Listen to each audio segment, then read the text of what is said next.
Police ওখানে আসতে দিচ্ছিল না। আমরা যারা আসছিলাম আমাকে প্রচন্ড জোরে এইখানে পুরো ঘুষি মেরেছে। পুলিশের সাথে ছিল সিভিল ড্রেসে। আমি এখানে যিনি দায়িত্বে চার্জে আছেন সাহেবকে বলেছি, যদি सिविल ড্রেসে আমার आसपास কেউ घासे, আমি আমার सिक्योरिटी को बोल रहा है आप लोगों को, सिविल में कोई उठाने चाहेगा तो आपका रेस्पॉन्सिबिलिटी है। ছাড়াও আর কি কি ইস্যু রয়েছে? फेक एसटी সার্টিফিকেট বাতিল, ওয়াকফ সম্পত্তি, এই ওয়াকফ সংশোধনী আইন বাতিল এবং সাথে সাথে পরিযায়ী শ্রমিকদের উপর যে আক্রমণ হচ্ছে সেটা আপনারা কি অবস্থান করবেন? অবস্থান চালাবেন? দেখুন, সেই কনস্টিটিউশন প্রোটেকশন ফর্মটা নির্দিষ্ট কোনো একজনের নয়। এখানে যেমন সংখ্যালঘু যুব ফেডারেশন আছে, আজাদ সমাজ পার্টি আছে, আইএসএফ আছে, ডব্লিউপিআই আছে, পিস আছে, অল ইন্ডিয়া ওয়াকফ রক্ষা কাউন্সিল আছে, আপনার এসডিপিএ আছে, মুসলিম লীগ আছে, বিভিন্ন সংগঠন তাদের যৌথ উদ্যোগে আজকে আমাদের অবস্থান বা ধর্ণা। আমরা চাইলে সবার ডাকে লাখো মানুষ হাজির করতে পারতাম, কিন্তু আমরা কেন হাজির করিনি? যে আমরা অবস্থান বিক্ষোভ, আমরা গুটি কয়েক মানুষকে নিয়ে অবস্থান বিক্ষোভ করব। এই কর্মসূচি টানা 27 তারিখ পর্যন্ত সন্ধ্যা পর্যন্ত চলবে। আমরা জেনেছি আপনারা যারা উপস্থিত হয়েছেন, আমি আপনাদের উদ্দেশ্যে বলবো, যারা স্লোগানি যারা করবেন, গলা মিলাবেন, আমাদের কথাবার্তা সবসময় মার্জিত হবে।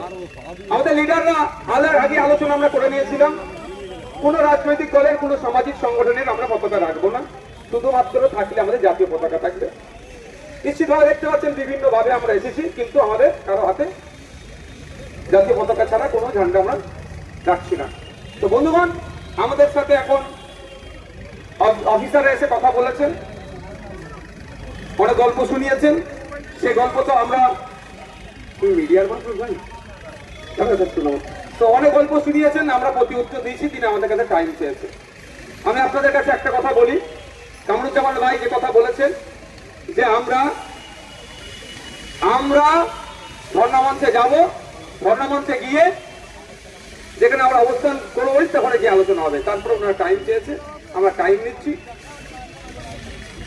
যদি ওনারা মনে করেন মাথায় টুপি থাকলে আন্দোলন করা যাবে না, তাহলে টুপিটা প্রয়োজনে খুলবো, জিজ্ঞাসা করবো, জিজ্ঞাসা করবো। আমি আরো কথা জিজ্ঞাসা করবো, যাক সে প্রসঙ্গে যাচ্ছি না। আমি আপনাদের একটা কথা বলবো যে আমরা ওই ধর্ণামঞ্চে যাব, যাতে যদি পুলিশ বাধা দেয়, অনৈতিক কাজ করবে, পুলিশ যদি, এটাও বলে রাখি আপনাদেরকে, আমাদেরকে যদি মনে করে পুলিশ, এর আগে একটা বললাম মাথায় কিছু থাকার জন্য আমাদের আন্দোলনের অধিকার নাই, যদি মনে করে যে আমাদের কাউকে তুলে নিয়ে গেছে, আপনাদের দুটো কথা আমি বলবো, দলছুট হবেন না। পুলিশ বেআইনি কাজ করছে বলে আপনারা কেউ বেআইনি কাজ করবেন না। বুঝতে পেরেছেন কি বলছি? আমি আপনাদের কথা দিয়ে যাচ্ছি, আমাদের নেতৃত্বদের সাথেও কথা হয়েছে, তুলে নিয়ে গেলে চাই অ্যারেস্ট হোক আর ডিটেল হোক, ওখান থেকে বার হলে আবার আমরা ধর্ণামঞ্চে এসে বসবো।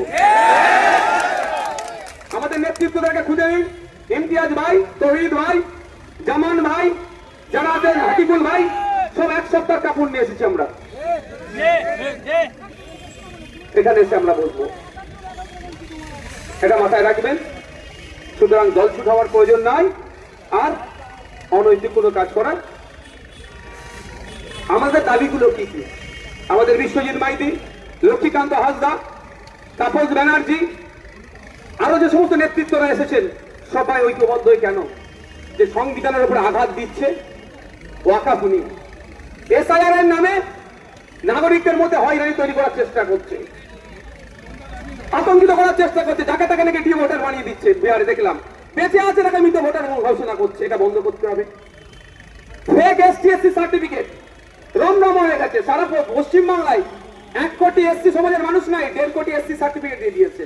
মাদ্রামি হচ্ছে, এগুলো বন্ধ করতে হবে। ভিন্ন রাজ্যে পরিযায়ী শ্রমিকদের উপর যে আক্রমণ নেমে আসছে, সেটা বন্ধ করতে হবে। ওবিসি সার্টিফিকেট নিয়ে যে পিছিয়ে বর্গের হিন্দু আর মুসলমানের সাথে যে বিচারিত হচ্ছে, এটা বন্ধ করতে হবে। এই মর্মে আমাদের আজকে ধর্ণামঞ্চ, শান্তিপূর্ণ ধর্মমঞ্চ, শান্তিপূর্ণ ভাবেই হবে। আশা করছি পুলিশ আমাদেরকে সমগ্র সহযোগিতা করবে। আচ্ছা, ইমতিয়াজ ভাই, ইমতিয়াজ ভাই, ইমতিয়াজ ভাই, এখানে আসবেন আপনি, কিছু বলবেন? আর অনুরোধ একটা কথাই, আপনাদের সবার লিডাররা সামনে আছে, আপনারা সবাই সামনে যাওয়ার চেষ্টা করবেন না, সবার লিডার সামনে আছে, কিন্তু আপনারা পিছনে থাকবেন। পরিবর্তে নন এসটিএসসিরা সার্টিফিকেট পেয়ে যাচ্ছে। আমার যে দুর্দশা, আমি একটু কাঁদবো ধর্নায় বসে, সেই কাঁদার মতো জায়গাটাও আজকে পুলিশ শাসন দিচ্ছে না। আমি পুলিশের কর্তাকে বললাম, যে আপনি অনৈতিক কাজ করছেন, এবার আপনাকে যদি আমরা কিছু বলি, আপনার ফ্যামিলি কালকে প্রেস কনফারেন্স করে আমাদের নামে বলে দেবে। তাহলে এই অনৈতিক কাজ কেন করছেন আপনারা? মিছিলটা কোথায় ছিল? মিছিলটা কোথায় থেকে? আমাদের জমায়েত ছিল স্টেটমেন্ট ভবনের সামনে থেকে, এই মেট্রো চ্যানেলে আমাদের অবস্থান। পুলিশ ওখানে আসতে দিচ্ছিল না। আমরা যারা আসছিলাম, আমাকে প্রচন্ড জোরে এইখানে পুরো ঘুষি মেরেছে, পুলিশের সাথে ছিল সিভিল ড্রেসে।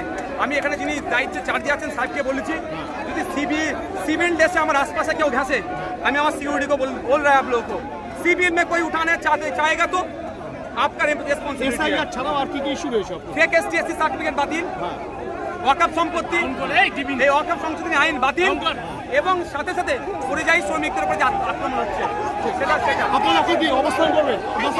অবস্থান চালাবেন? দেখুন